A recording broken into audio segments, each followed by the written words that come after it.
Welcome class 10th. Class 10th, as you know that we are going with the chapter number 5, that is arithmetic progressions. So till now we have done the example number 7. Today I'm going to explain the example number 8 from your NCERT book. Okay, so it is given as students, first of all I want to say that this is a very important example for the paper point of view. ठीक है, तो अच्छे से कर लो इसको. देखते हैं क्या लिखा है कि find the 11th term from the last term of the AP. एक एपी गिवन है, वो कहते हैं कि 11th टर्म निकालनी है. आपने ऑलरेडी अभी तक कितनी सारी टर्म्स निकाली हैं, A10 A11, जो भी टर्म गिवन होती थी आप निकाल लेते थे फॉर्मूला ये वाला लगा के, है ना. जो भी आपको गिवन होती थी कि हाँ जी 20th टर्म लगा लो तो N20 पुट करके तो वो वैल्यू निकाल लेते. पर यहाँ पे क्या गिवन है कि find the 11th term from the last. ठीक है ना, लास्ट मतलब एक एपी गिवन है. ठीक है, जैसे ये एपी गिवन है 10 7 4 अप टू सो ऑन -62, ये गिवन है एपी. ठीक है, वो कहते हैं कि 11th term from the last मतलब पीछे से काउंट करके, ठीक है, पीछे से काउंट करके 11th टर्म जो उसकी वैल्यू है वो बताओ क्या आएगी उसकी वैल्यू पीछे से. अब पीछे से कैसे काउंट करें बताओ. हमारे पास ये जो फॉर्मूला है ये तो फ्रंट से 11वीं टर्म बताओगे तो वो तो मैं फाइंड कर दूँगी इससे. ये फॉर्मूला सिर्फ फ्रंट से 11 जितनी मर्जी टर्म निकालो वो फॉर्मूला फाइंड आउट करने का. तो ये फॉर्मूला मतलब लास्ट से 11वीं टर्म फाइंड आउट करने का थोड़ी है. लास्ट से 11वीं टर्म तो कोई और ही टर्म हो जाएगी पहले तो, है ना. तो सबसे पहले तो देख लेते हैं कि टोटल नंबर ऑफ टर्म्स कितनी है. ठीक है, मेरे पास तो n गिवन ही नहीं है कि टोटल नंबर ऑफ टर्म्स कितनी है. पहले मुझे पता लगे कि टोटल नंबर ऑफ टर्म्स कितनी है, उसमें से फिर मैं देखती हूँ कि 11th टर्म कौन सी बनती है.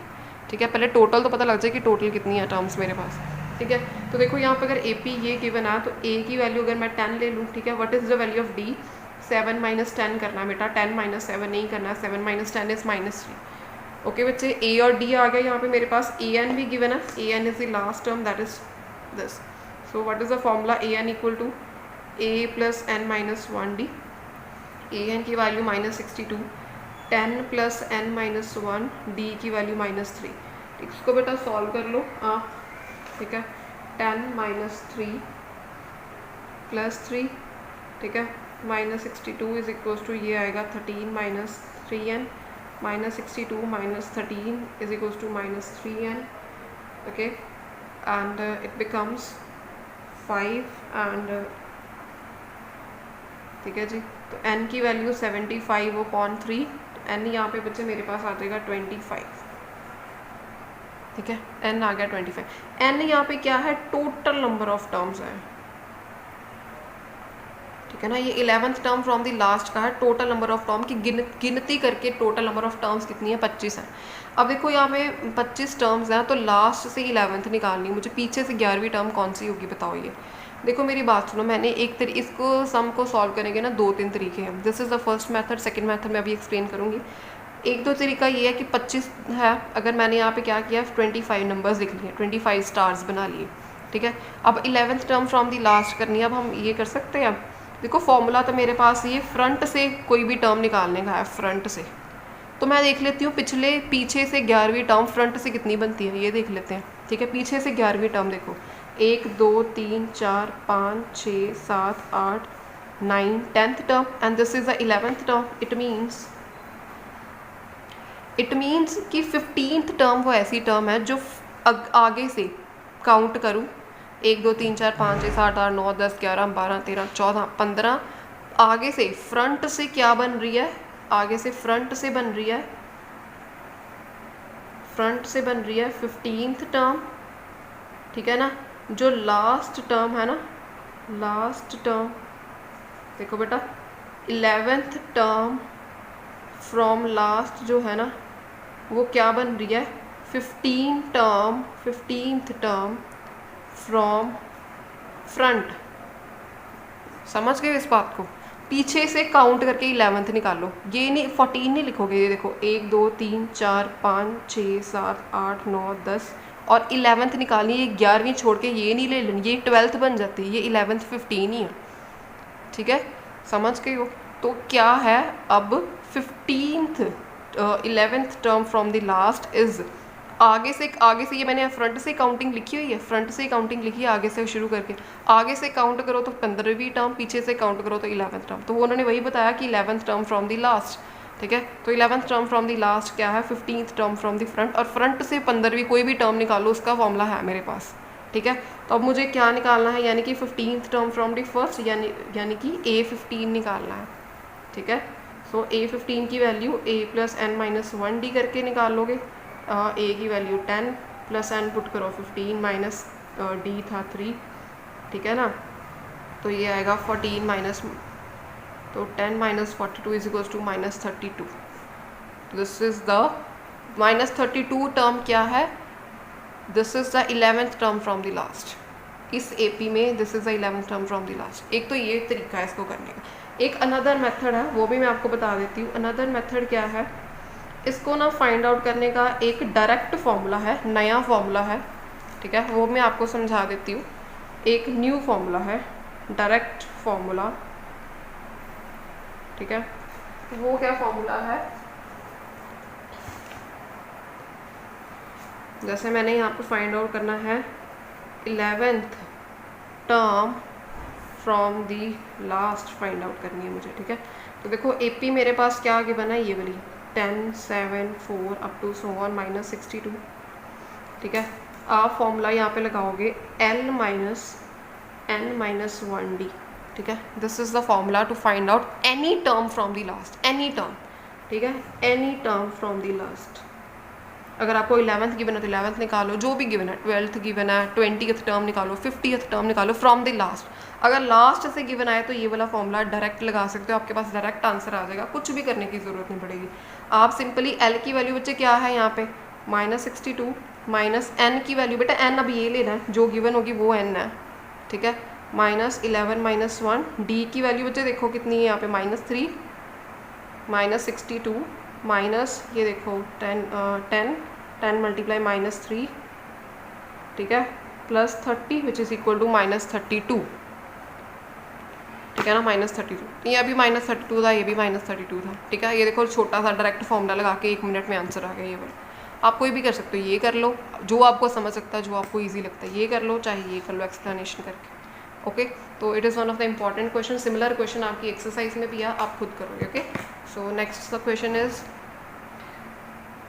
तो स्टूडेंट्स नेक्स्ट देख लो एक बार, ये जो है ना 9th एग्जाम्पल आपकी बुक में, बुक से ही समझा रही हूँ, ये बड़ी इजी एग्जाम्पल है कि sum of 1000 at the invested at the rate of 8% simple interest, calculate the interest at the end of each year, do this interest form an AP, if so find the interest at the rate of 30 years. ये देखो एक बंदे ने 1000 रुपये आप समझ लो कि bank में डिपॉजिट कराया, उसके ऊपर 8% इंटरेस्ट लग रहा है। अगर आपको सिंपल इंटरेस्ट का फॉर्मूला आता हो, ठीक है, तो आप इंटरेस्ट की वैल्यू निकाल सकते हो कि हर ईयर में, कि पहले साल में अगर इंटरेस्ट कैलकुलेट करना हो तो क्या आएगा, प्रिंसिपल, ये होता है ना principal plus rate multiply time upon 1000, ठीक है। तो फर्स्ट ईयर का निकालोगे तो टाइम जो है 1 ईयर ले लो, ठीक है। अगर सेकेंड ईयर का निकालोगे तो टाइम 2 ईयर, थर्ड ईयर का निकालोगे तो 3 ईयर। इस तरीके से आपने इंटरेस्ट कैलकुलेट कर ले, 3 को साल के कर लो पहले, 2-3 साल के, ताकि वो AP वाली फॉर्म में हो जाए। उन्होंने कहा कि एंड ऑफ 30 ईयर्स, ठीक है। हमें यहाँ पे जब ईयर टाइम की वैल्यू जब 30 साल हो जाएगी, 30 ईयर्स हो जाएंगे, उस टाइम पे इंटरेस्ट कितना आएगा वो उन्होंने कहा कि कैलकुलेट करो। ये देखो पहले साल इतना है, दूसरे साल इतना है, तीसरे साल इतना है, what will be the value of 30th term. इसका मतलब यहाँ पे क्या निकालने को कहा गया, हमें ये निकालने को कहा गया 30th टर्म निकालो, ठीक है ना। वर्ड प्रॉब्लम है but in the form of AP वाली की वर्ड प्रॉब्लम है। दिस इज, ये वाले देख लो AP बन रही है 80, 160, 240, देखो इसका डिफरेंस निकालोगे तो 80 का डिफरेंस आ रहा है सब में, ठीक है ना। सो दिस इज AP, आप इस पर AP का फॉर्मूला लगा सकते हो। A30 की वैल्यू निकालनी है आपने, ईयर्स 30, ठीक है। ये स्टूडेंट्स अपने आप करोगे, आप खुद पता ही है, फॉर्मूला ही लगाना है, लगाओ खुद। तो यहाँ पे देखो 10th एग्जाम्पल क्या है, flower B, 23 rose planted in first row, 21 second में, 19 थर्ड में, ऐसे ऐसे करके 23, 21 9th, और लास्ट में लास्ट रो में 5, मतलब 5 लास्ट पे आ गया, ठीक है। How many rose are there in the flower bed, एक AP बन गया, ये देखो AP बन रही है 23, 21, ये बन रहा है -2 का डिफरेंस बन रहा है सब में, ठीक है। तो how many rose are there, how many का मतलब होता है कि आपने N निकालना है, ठीक है, कि कितनी रोज़ हमने प्लांट की है फ्लावर बेड्स की, ठीक है। तो N निकालना है, सिंपली आप सब सारी चीज़ें गिवन है, आपके फॉर्मूला लगाओ और N की वैल्यू आ जाएगी, ओके। इस तरीके से आप करोगे question. So students next is the, till now we have done the 14th question तक मैंने आपको हिंट दे दिया था। So I am going to do the 15th question for you, ठीक है। देखिए अभी हाँ जी स्टूडेंट्स देखो, for what value of n the nth term of AP and this are equal. वो कहते हैं कि n की वैल्यू निकालो जिससे nth term of AP this and this. इसमें पता क्या गिवन है, 2 AP गिवन है। एक AP गिवन है, फर्स्ट वाली AP गिवन है, वो क्या है, ये वाली 63, 65, 67 अप टू सो ऑन, जहाँ तक भी जा रही। एक और AP गिवन है, ये देखो ये वाली 3, 10, 70, 2 APs गिवन है। वो कहते हैं कि n की ऐसी वैल्यू फाइंड आउट करो कि ये दोनों जो AP है ना वो इक्वल आ जाए, इनकी वैल्यू जो है वो इक्वल आ जाए। ठीक है, तो दोनों के लिए इक्वल है, दोनों APs इक्वल है। ठीक है, तो यहाँ पे इट इज़ गिवन दैट कि फर्स्ट वाली AP और सेकेंड वाली AP जो है दोनों इक्वल है, यानी कि can I write it as this कि इसका जो भी रिजल्ट आएगा, यानी कि जिस पे जो भी फॉर्मूला लगाओगे वो इसके इक्वल आएगा। देखो इसके लिए फॉर दिस A की वैल्यू क्या है 363 और D की वैल्यू क्या है 65 minus 63 equal to 2। Okay, and N तो मुझे फाइंड आउट करना है। ठीक है, इसके लिए देख लो A की वैल्यू है 3, D की वैल्यू है कितनी 7। मुझे देखो 2 APs गिवन है, कहना राइट कि इसको A1 ले लेती हूँ, इसको A2 ले लेती हूँ, इसको D1 और इसको D2 ले लेती हूँ। ओके, देखो इट इज़ गिवन दैट कि both of the APs are given, कि both of the AP are same या इक्वल। ठीक है ना, सो यहाँ पे देखो इसका इस AP का जो रिजल्ट आएगा, यानी कि A1 plus n minus 1 D1 is equals to A2 plus n minus 1 D2। Both of the APs are same, it is given here. हमें वैल्यू निकालनी है n की, find the value of n। Okay, so put the value of A1 63 plus n minus 1 D1 की value है 2। Okay, and 3 plus n minus 1 D2 की value है 7। So you have to solve, simply we have to solve it. Okay, तो देखो कैसे solve करोगे इसको। 63 plus 2 times n minus 1 is equals to,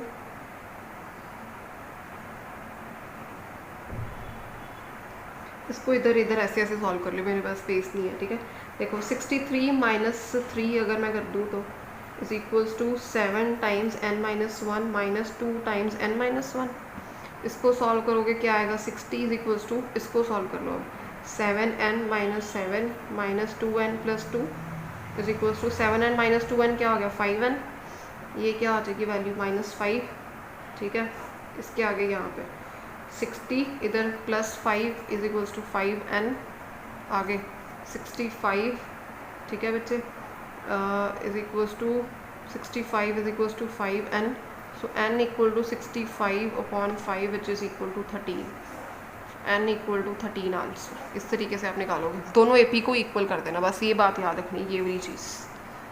okay, तो ऐसे करोगे क्वेश्चन आप। सो सम नंबर 18, इसके आगे देखो जो है ना 15th क्वेश्चन मैंने किया, ये बच्चे आप खुद करोगे। Determine AP whose third term given है 7 term exceed fifth term by 12। ये एक्सीड वाला क्वेश्चन हमने ऊपर भी किया था पहले भी, तो आप खुद करो। एक्सीड सिंपली आपने प्लस कर देना कि ये वाली टर्म इससे इतनी ज़्यादा है, एक्सीड करना है। Okay, and this is the 17th question, this is the 20th term from the last. अभी की ना example, similar question from the example, तो आप 17th क्वेश्चन खुद करो। ओके, एंड 18th क्वेश्चन मैं करवा देती हूँ, थोड़ा सा हिंट दे रही हूँ आपको इसका। जस्ट ये देखो 18th क्वेश्चन में क्या गिवन है कि the sum of the 4th and 8th term of AP is 24 and sum of 6th से 10th। देखो 4th एंड 8th टर्म का सम गिवन है, यानी कि A4 प्लस A8, इसका सम कितना गिवन है 24। ओके, एंड 6th और 10th टर्म, यानी कि 6th और 10th टर्म का सम गिवन है 44। First 3 terms of the AP निकालनी है। ये देखो बच्चे कैसे करोगे, A4 है, can I write A4 as A plus 3D। अब आपको डायरेक्ट रिजल्ट पता होने चाहिए। ठीक है, A8 क्या है A plus 7D which is equal to 24। ठीक है, इसको सॉल्व करके लिख सकते हो 2A plus 10D is equal to 24। Okay, A6 को क्या लिखोगे A plus 5D plus A10 को क्या लिखोगे A plus 9D is equal to 44। Can I write it as 2A plus इसको कर लो 14D इज इक्वल टू 44। मेरे पास 2 इक्वेशंस आ गई हैं, इसको चाहे कॉमन ले लो, आप इसको सॉल्व करो, ये 2 इक्वेशंस को solve it, find the value of A and D from here. ठीक है, बच्चे जब आपके पास ए और डी की वैल्यू आ जाएगी तो ए पी तो बन ही जाएगी, ठीक है। पहली 3 टर्म्स कैसे लिखोगे, पहली टर्म आएगी ए, दूसरी टर्म आएगी ए प्लस डी, तीसरी टर्म आएगी ए प्लस 2d। आपको वैल्यू फाइंड आउट करनी है ए और डी की। Solve these equation, find the value of A and D. 3 term आ जाएंगे, ऐसे करोगे आप, ठीक है।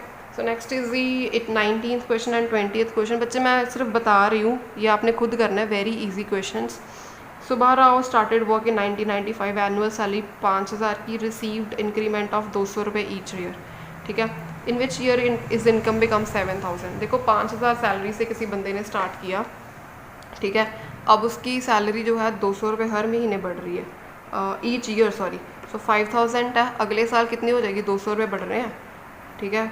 5000 नहीं 5200, उसके आगे फिर बढ़ गए 5400, अप टू सो ऑन। वो कहता है कि इनकम उसकी 7000 पहुँच गई, करते करते 7000 पहुँच गए। वो कहते कौन से ईयर में पहुँचेंगी 7000, तो क्या निकालोगे बेटा, कौन से ईयर में, हाउ मैनी, है ना, इन विच ईयर। तो we have to find out the value of n over है, एन की वैल्यू फाइंड करोगे। बाकी सारी ए पी बन रही है, ये देख लो यहाँ पर, ओके। सो ये वाला भी देख लो, Ramkali save ₹5 first week of the year, another week saving 1.75, मतलब पहले 5 रुपये से शुरू कर किया, ठीक है। हर वीक एक 1.75 ऐड करती जा रही है, ठीक है। तो 5 में से 1.75 ऐड करो तो क्या हो जाएगा 6.75। इसके 6.75 में और इतना ऐड कर दो 1.75, यानी कि ये 1.75 जो आपको गिवन है ना, this is the difference, common difference given है, ओके। तो ये ऐसे ऐसे करके वो कहते हैं कि कौन से ईयर में उसकी एनुअल सेविंग ये पहुंच जाएगी 20.75 रुपये पहुँच जाएगी। फाइंड एन लिखा ही हुआ उन्होंने, फाइंड एन, यहाँ पे भी एन फाइंड आउट करना है, सारी वैल्यूज़ गिवन है, एन फाइंड कर लो, ओके। तो इस तरीके से बेटा 20th क्वेश्चन करोगे। So complete exercise 5.2। So next we will do with the 5.3, okay. Thank you so much students.